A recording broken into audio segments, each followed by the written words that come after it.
আসসালামু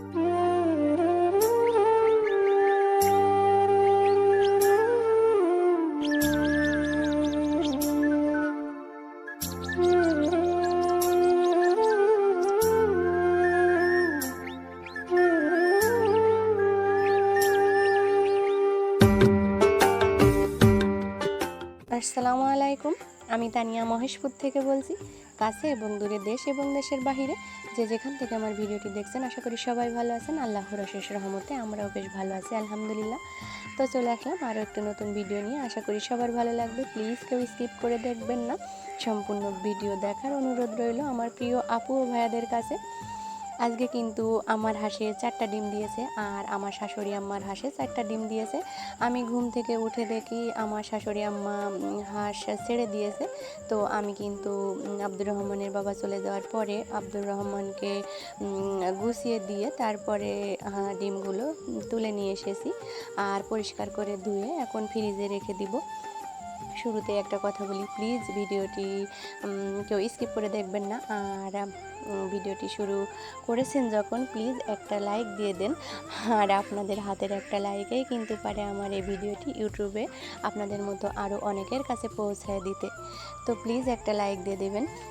প্রতিদিনই তো চেয়ে নিই, একটা আঙ্গুলের ছাপ দিলে কী বা হয় দেখেন। আপনাদের ভালোবাসা পাওয়ার জন্যই তো ইউটিউব চ্যানেলে আসা, তাই না? আর যারা অলরেডি কাজটি করে ফেলেছেন তাদেরকে জানাই অসংখ্য ধন্যবাদ। আর আমার যে সমস্ত আপু ও ভাইয়ারা আমার চ্যানেলে আজ নতুন এসেছেন, তো প্লিজ আমার চ্যানেলটি সাবস্ক্রাইব করে পাশের বেল বাটনটি ওপেন করে রাখবেন।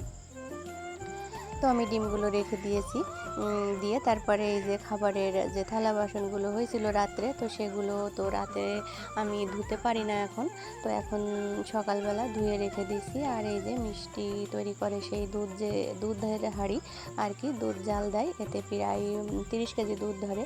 তো এটাও ধুয়ে পরিষ্কার করে এখন রেখে দিব। তো তারপরে আমি চলে আসলাম ঘরে, আর ঘরে এখন বিছানাটা গুছিয়ে নিব, তারপরে ঘরটা ঝাড়ু দিয়ে নিব। আসলে চারিদিকে এত ধান এসেছে, তো সেই ধানের আলকুশি সব কিন্তু ঘরে আসছে। আর এত পরিষ্কার করেও রাখা যাচ্ছে না, খাটের চারিপাশে তো একদম ধুলাবালুতে ছেয়ে গিয়েছে। তো ভাবছি আল্লাহ যদি একটু বৃষ্টি দিত, তো হয়তো বা ধুলাবালুগুলো সব ভিজে যেত আর ঘরের ভিতরে আসতো না। তো যাই হোক, রাতের কিছু কাপড় চোপড় ছিল, মানে বিকালে যে কাপড়গুলো শুকিয়েছিল সেগুলো রাত্রে আর ভাঁজ করা হয়নি। তো এখন ভাঁজ করে নিয়ে আমি বেডটা পরিষ্কার করে গুছিয়ে নিলাম।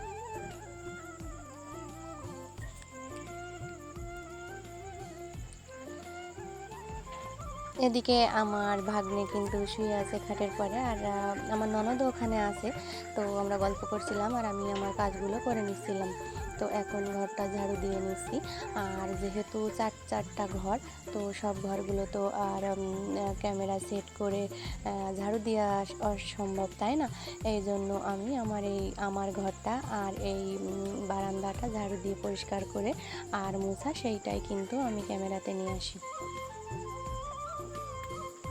আজ সকালের কাজ করার প্ল্যানটাই হারিয়ে ফেলেছিলাম, মানে একটার পর একটা যে কাজ গুছিয়ে যাব সেটা তো আর হয়ে ওঠেনি। একটা ধরছি, তো সেইটা রেখে আর একটাই যাচ্ছি, এই তাল হয়। যেহেতু আব্দুর রহমান ছোট, আমার একটু সমস্যাই হয় ওকে নিয়ে কাজ করতে। তো যাই হোক, ঘরটা পরিষ্কার করে ঝাড়ু দিয়ে এসেছি আর চলে আসলাম। কাপড় ছিল কিছু আমার পণ্যের কাপড়, এগুলো তো একটু বেশিই ময়লা হয়ে গেছিল। তো আমি গরম পানি আর করিনি, কি করেছি জানেন? পাউডার দিয়ে মাখিয়ে আমি কিন্তু রোদে রেখে দিয়েছিলাম। তো বেশ ভালোই হয়েছে, গরম পানির উপর দিয়ে মনে হচ্ছে যে কাজ হয়েছে। তো আমি যখন কাপড় কাচছিলাম তখন আমার ননদ এসেছিলো, আমার ভাগ্নের গোসল করাবে, তো সেই জন্য পানি ধরে নিয়ে গেল। আর তারপরে আমি কিন্তু এই যে আবার কাপড়গুলো পরিষ্কার করে এখন ধুয়ে নিচ্ছি।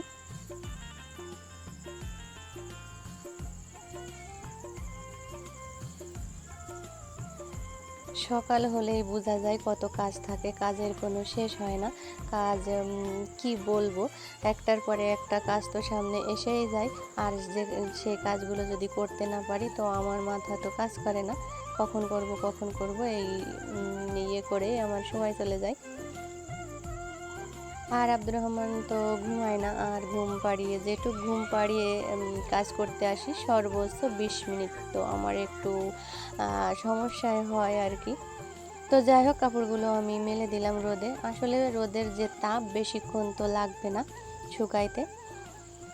তো তারপরে আমি চলে আসলাম আমার এই যে চুলার পাড়ে। তো ছাইগুলো উঠায়ে এখানে এখন রান্না বসিয়ে দিব। তো আব্দুর রহমান কি করেছে, কল থেকে পানি নিয়ে এসে কিন্তু এই চুলার ভিতরে ঢেলেছে। আমি তো মনে করছিলাম যে চুলা হয়তো আজকে জ্বলবেই না, কিন্তু তা না, ও অল্প পানি দিয়েছে উপরে, আর নিচেই কিন্তু শুকনা ছাই ছিল। তো ছাইগুলো উঠায় নিয়েছি, আর এদিকে আমি ভাতটা কিন্তু চুলার পরে বসিয়ে দিয়েছি। দিয়ে তারপরে বেগুন তুলতে এসেছি, বেগুন রান্না করব মাছ দিয়ে। আসলে আল্লাহর নিয়ামত অনেক বড় একটা জিনিস। আর এই যে বৃষ্টি হচ্ছে না, এর জন্য সমস্ত গাছের পাতা, সবজি, সব কিছুই যাই বলেন না কেন, কোনো কিছুই কিন্তু সুন্দর নাই। আগে কত সুন্দর সুন্দর বেগুন ধরতো, আর এখন সেটা আর হচ্ছে না। আর যেটা হচ্ছে তো সেটা রান্না করলে ভালো লাগছে না। তো আমি বেগুনগুলো উঠায় এনে চুলার জালটা লিভিয়ে গেছিলো, তো সেটা আবার ধরিয়ে দিলাম। আর বেগুনগুলো ওখানে রেখে এই যে একটা গাছে ঝাল হয়েছে, তো আমার ঝাল নাই। আর আব্দুর রহমান বাবা যখন এসে বাজার করে নিয়ে আসবে তখন অনেক বেলা হয়ে যাবে, এই জন্য গাছ থেকে কিছু অল্প পরিমাণ ঝাল তুলে নিয়ে দুপুরে রান্নাটা সেরে নিব মনে করছিলাম, কিন্তু তা আর হয়নি। আব্দুর রহমানের দাদির কাছ থেকেও কিন্তু কয়টা নিতে হয়েছে। নিজেদের হাতে লাগানো ঝাল বেগুন যাই হোক, যে কোনো সবজিই হোক না কেন, নিয়ে উঠাই রান্না করতে কিন্তু বেশ দারুণই লাগে। তো যাই হোক, রান্নাবান্না শেষ করেছি। আব্দুর রহমানের বাবা এসেছে, গোসল করেছে, আমি গোসল করেছি, আরও কিন্তু অনেক কাজ করেছি। আসলে সব কাজগুলো তো আর ক্যামেরাতে আনা যায় না। তো সব কাজ করে নিয়ে দুপুরে গোসল করে খাওয়া দাওয়া করতে বসেছিলাম। মাদ্রাসার খোকাও চলে এসেছিলো, তো একসঙ্গেই আমরা খাই, ওকে আর আলাদা দিই না। বাড়ির মানুষের ফ্যামিলি মনে করে আমি কিন্তু চলি, যেহেতু সে মা বাবা ছেড়ে এখানে মাদ্রাসাতে পড়তে এসেছে আর আমার বাড়ি খাচ্ছে, আর আল্লাহর একটা নিয়ামত, তাই না? আমি কিন্তু সব কিছুই কিনে খাই, একটা জিনিসও আমাদের ঘরের না। তো আলহামদুলিল্লাহ বেশ ভালোই চলে। তো খাওয়া দাওয়া শেষ করেছি, তারপরে আব্দুর রহমানকে ওর বাবার ওখানে রেখে আমি এই যে দুপুরে যে খাওয়া থালাবাটিগুলো হয়েছিল সেগুলো এখন ধুয়ে পরিষ্কার করে রেখে দিচ্ছি। এতে করে কি হবে, আমি পরে একটু সময় পাবো।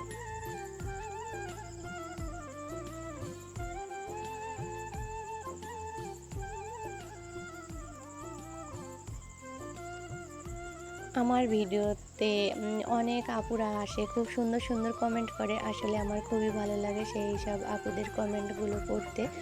আর আমি ভিডিও সময় সুযোগ করে দেখতে পারি না, কিন্তু ভিডিও অন করে রেখে দিয়ে কিন্তু কাজগুলো করে নিই।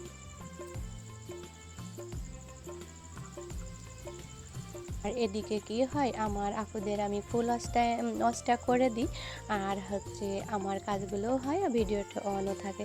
তো তারপরে আমি আমার এই যে নেদিগুলো শুকায় গেছিলো, তো সেগুলো উঠায় নিলাম। আসলে এখানে কিন্তু অনেক নেদি আছে, 200-250 তো হবে। আমি একটু কষ্ট করি, এই জন্য আমার এই খড়িগুলো দেরি হয়েছে। আর ভাবছি কিছু নেদি এখান থেকে বিক্রি করে দিব, আর পোলট্রির খাবার কিনবো। তো এই যে বলি না যে যখন আমি চাই তো তখন কোনো লোক পাই না। তো যাই হোক, পরে হয়তো বা হয়ে যাবে, কাউকে না কাউকে পেয়ে যাব। তো বিকালে আমার একটা যা হঠাৎ করে বলছে যে কিছু খেতে ইচ্ছা করছে, একটা আম পেড়ে দেন ছাদের পর থেকে। তো আমি তাদেরই ছাদ, তাদেরই আম পেড়ে এনে দিয়েছি, আরও কেটে নিয়েছিল। এখানে পেয়ারা, তেঁতুল আর আম দিয়ে মাখিয়েছিল, বেশ খেতে ভালোই লাগছিল। আর এত গরমে তো একটু টক খেতে একটু ভালোই লাগে। তো ভাবছিলাম কুড়নি দিয়ে কুড়ে মাখিয়ে খাবো, তো সেটা আর হয়নি, কারণ আমটা বেশি টক ছিল না।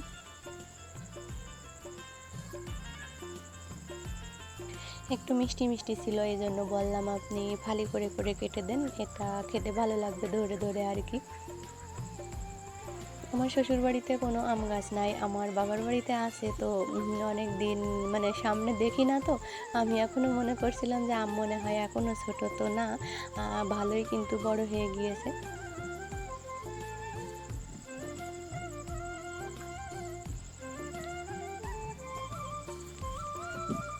আমার ভিডিওতে যদি কোনো কথাবার্তায় কিংবা ভয়েসে নয়েজে কোনো সমস্যা হয়, তো প্লিজ সবাই ক্ষমা সুন্দর দৃষ্টিতে দেখবেন, আর আমার ফ্যামিলির জন্য দোয়া করবেন। আজ এই পর্যন্ত, সবাই ভালো থাকবেন। আল্লাহ হাফেজ।